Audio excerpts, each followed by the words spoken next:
So we just got our delivery, so I'm just gonna open up our boxes and get all our briskets ready to be prepped for the evening. Just looking at these briskets, they weigh at least, say on average, about a good 14 pounds. Certified Angus there, just has the right amount of fat cap that we want. So right now here, we're just getting in here, cutting out the decal, because this piece will never render down. As you see, he's cutting right out that decal. Look at that big piece of fat there. If you have this fat cat in there, what will happen is behind that brisket will never get done. Some people will go ahead and just rub it and go. But for us personally, we just find that it's easier to trim it here, and it gives us the time to go in there and just really get our spices and rubs behind that decal. So we're oiling our brisket right now. It allows the rub to stick to the meat. This is our white sugar rub. Now, I know of some places that use brown sugar. It really doesn't matter, it's your preference and your process. But for us, we like the white sugar with our 1-to-1. We want to bring Texas barbecue north of the border. We find that it's a rarity up here. We find that there's a few places that do Texas barbecue, but there's a whole community that does not know about Texas barbecue. Well, we found here in Canada, the brisket is a little bit leaner in here. I've seen briskets with a lot more fat cap on it. My experience, the meat down in Texas, even the lean meat has more fat on it. But we find that the brisket's a lot leaner here, which is good. You still have your fatty piece, you still have your point, and you still have your flat. All right, so now it's 4 o'clock, we can get the briskets on, and then we're gonna light our fires. We have the 1300 smoker from Geneen Manufacturing. It's the biggest smoker on the market. It weighs 7,000 pounds. We can cook up to 1,800 pounds of meat at one time. I mean, we get sub-zero weather, 6 months out of the year here. It can be minus 27 degrees, and so we wanted to bring a smoker indoors. Can you imagine trying to load up a smoker in sub-zero weather? You got a brisket here, your hands are frozen, and you're trying to put it on the smoker and keep that hot. It'd have been virtually impossible to do what we're doing here if we weren't doing it indoors. We got to get our fire going. I'm gonna do our Jenga style, loading our firebox. So here we go. So in essence, we got to do an overnight cook now. So I got to load this firebox up to the max to allow ourselves to get the maximum temperature for our briskets. So I'm gonna light every piece here. So this is what you want your fire to look like.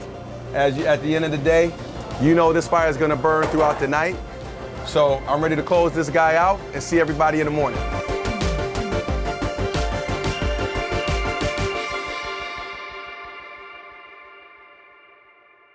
Well, Roddy, how we doing with our briskets? How we looking this morning? About 5 minutes are ready to come off. Well, this is Rod Bowles, our pitmaster at Beach Hill Smokehouse, and we're here going to test our briskets and see if they're ready to go for today. They're looking pretty good, nice and moist. Let's start bringing them out. We're wrapping up the brisket in butcher paper because we're able to lock in that juice, lock in that moisture. And you have a big piece of meat here. And what you want to do is make sure it retains the bark in moisture, or it'd be like chewing a piece of bubble gum. Brisket is king, brisket controls your life, because that's what they're gonna judge you on. Is that brisket moist? Does it melt like butter? Can you cut it with a fork? If you don't perfect that brisket, you might as well not even do Texas barbecue.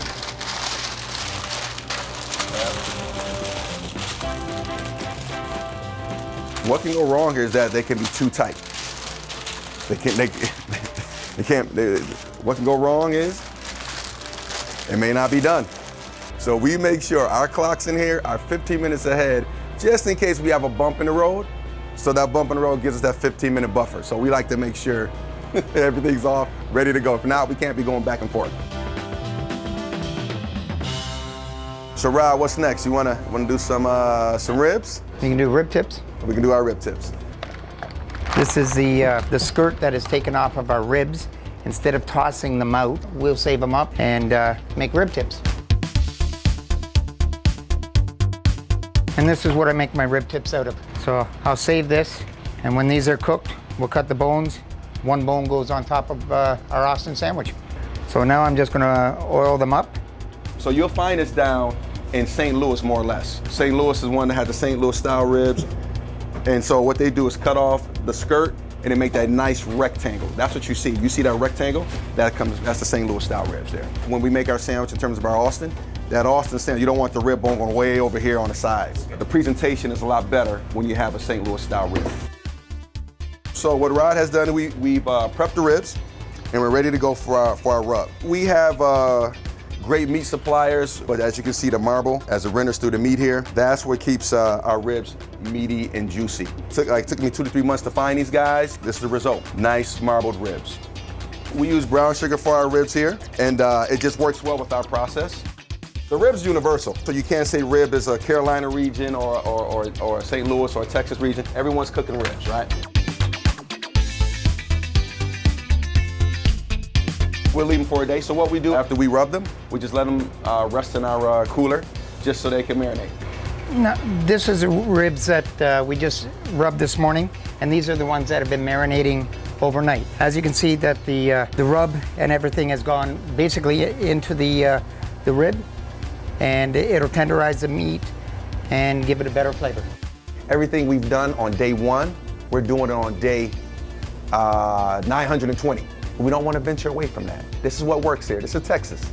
Texas and Toronto. That's a good ring to it. Texas and Toronto. I like that. So we're gonna take you through the process of how we do our mac and cheese. Our famous mac and cheese was #1 in Toronto 2 years ago. We got a special spice blend here. A little salt, a little bit of garlic, a bit of paprika. Can't tell you everything, otherwise it wouldn't be a secret. In goes my cheese. We use 5 different cheeses. When I first came to Canada, I was wondering what the hell is milk doing in a bag? I never seen milk in a bag before. So yes, that was the first time I seen milk in a bag, and you have a little cup on the side. I mean, it already comes in a jug. Why are we putting milk in another jug? I thought that was pretty interesting. I'm used to it now because it's when in Rome, you do what the Romans do. So now I have to actually have a little razor knife to kind of cut my bags open for milk when I used to just twist off a cap. Cut that bag open. See, look, I had to cut bags open. Normally I twist the cap here. So now what we're doing, we're gonna put in some more milk from Reid. Size to barbecue to means pretty much just a filler on the plate. Because when you go to a barbecue place, what are you there for? You're normally there for the meat. As long as it looks really soupy, once it goes in the oven, the noodles will cook more, will expand. And when it comes out, I may have to put a little bit more milk in before I put the top layer of cheese on. You're gonna switch the pans? I'll switch the pans, yeah. I'm gonna switch the pans. Like this? Yeah, you just put top cheese on. Okay. But I'm gonna use these. I'm gonna use some bar towels. This guy would take stuff out of the oven and out of the smoker with his bare hands. I don't know how he does that. I don't know what type of fingers he has. I'm not. He would do it. I don't think he has any feeling in his fingers any longer. I've been cooking so long, and I've sliced my finger on a meat slicer. I've got no feeling from here down. I had 14 stitches. And like I say, from here all the way down, there's no feeling. Darien's gonna flip them over. Yeah. Oh God, I just burnt my elbow. See, look at that, see? Another brand. So we automatically change our pans here. And the reason why we change our pans, we wanna make sure that we don't burn it on the bottom. So that's one we just changed. We just take these guys out here. Now we're ready to go. Now we're gonna top cheese it. This is what made it the #1 mac and cheese in the city. So go back in for a half hour. Yep. What we have up next, we're gonna prep our chickens. We are known for the chickens. And actually this is a capon bird, which is the biggest birds you can kind of get at this range. This is a 1-to-1 salt, pepper rub, and a little bit of brown sugar. Spices that we use are more expensive here in Canada than they are in the States. Maybe because down there, barbecue is more prevalent. But I did some pricing on a few things here, and I'm like, oh my God. So it's actually like pretty much double. But it is what it is. I mean, for us to get that authentic Texas flavor, you're gonna definitely have to have these certain spices that we use. And that's our rub chickens. We're all marinated for this overnight here, and you can see that everything is already rendered into the meat here. As you see, we just rubbed these guys here, and you can see how it's gonna take a day for these guys to look like this. So you know that all your spices have penetrated our meats here. Here you can see it's gonna take some time. So that's why I've been marinating overnight. This is turkey breast. I've already oiled them. Now I'm just gonna rub them. This is the last bit of meat that we gotta prep to go on the smoker for the day.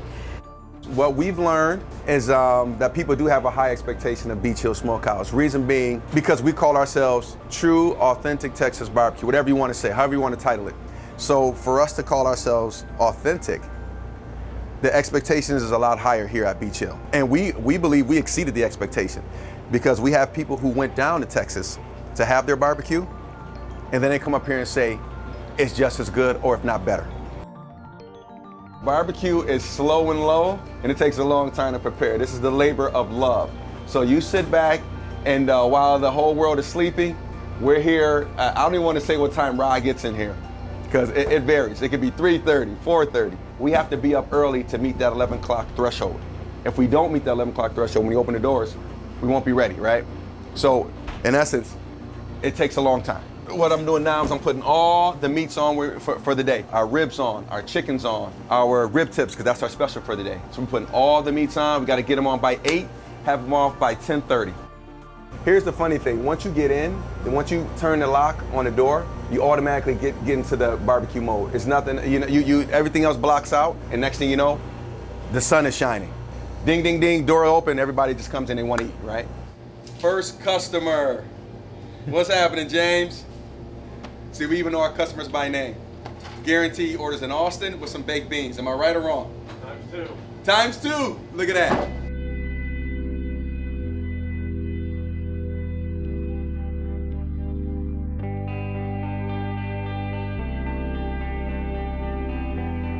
See how it's bending? It's cracking right there, right across there. That's tender as heck.